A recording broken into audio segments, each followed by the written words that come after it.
Hi guys, Jamie at Cluey Amateurs here, and today we're out and about. We're in the beautiful village of Caldeck in Cumbria, exploring an area known as the Howk.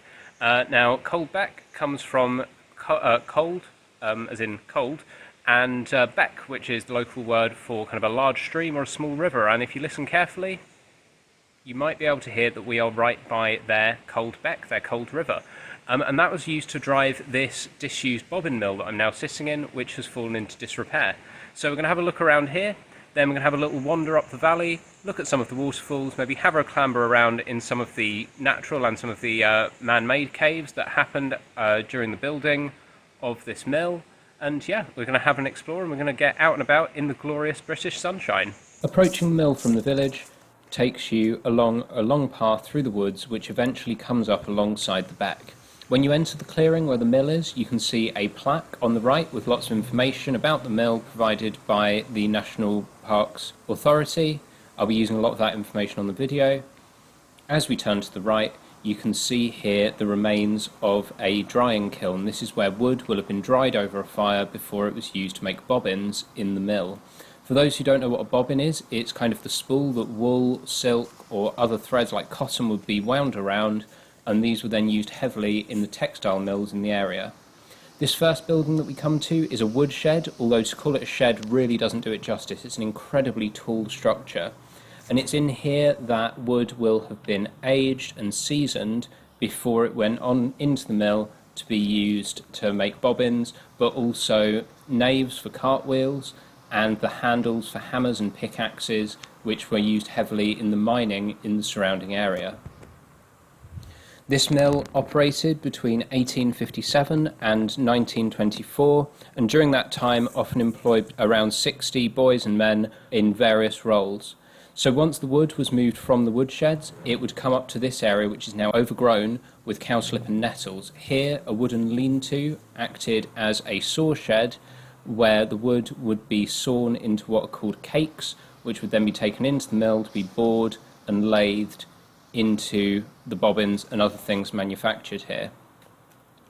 So as we enter, we can see there's just the ground floor remaining. There will have been another floor, and you can see the holes for the joists and the remaining oak beams that would have supported that.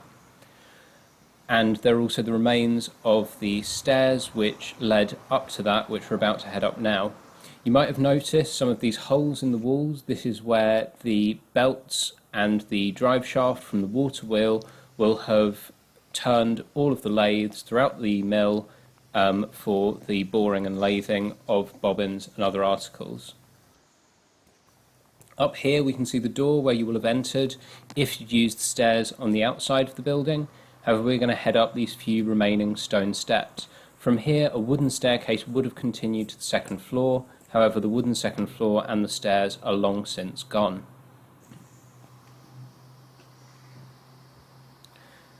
Ducking into the main body of the mill again, you can get a real feel for how big this place was, and even though it would have been a very chaotic and noisy working environment, it would have actually got really good natural light throughout a lot of the year.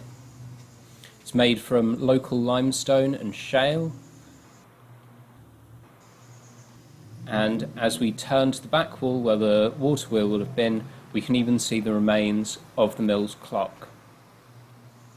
Here is a diagram which I've taken from the National Parks Authority website, and hopefully this gives you an idea for the layout of the mill and the sheer size of that water wheel and the way that the water was brought in at the top of the building to turn that and power the saws and lathes. This is the space where the water wheel will have been. It's now gated off. There's just a long drop to accommodate that huge wheel. The wooden sluices by which the water will have been brought in to power that wheel are also long since gone, as they too were made of wood.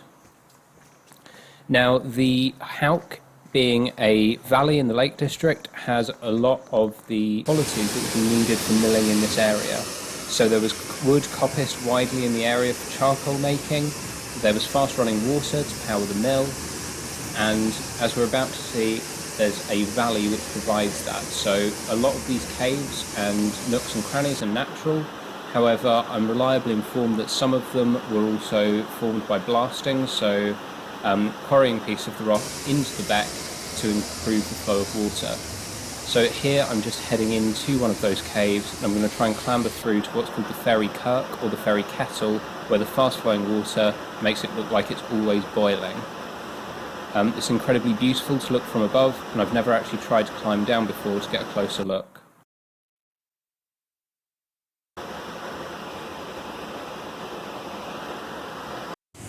Okay, so I'm currently inside that cave you can see before. There are a few ways out, but the rocks are super slippery and I'm not dressed for climbing.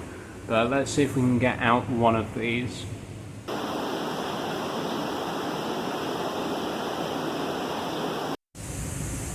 Okay, so we started off down in this gloom here. We then climbed through here to there. I've just crawled through this hole, which was pretty grim. Now I'm going to try and climb out of here. So I'm just coming out the cave now. I managed to clamber through eventually, and I'm now up on almost a stone island in the middle of the back, and we're going to head over and take a closer look at the waterfalls. So we just climbed up out of this hole in the rock here. Here we've got this big, weirdly dry hole, despite the fact it's a little way below the waterline.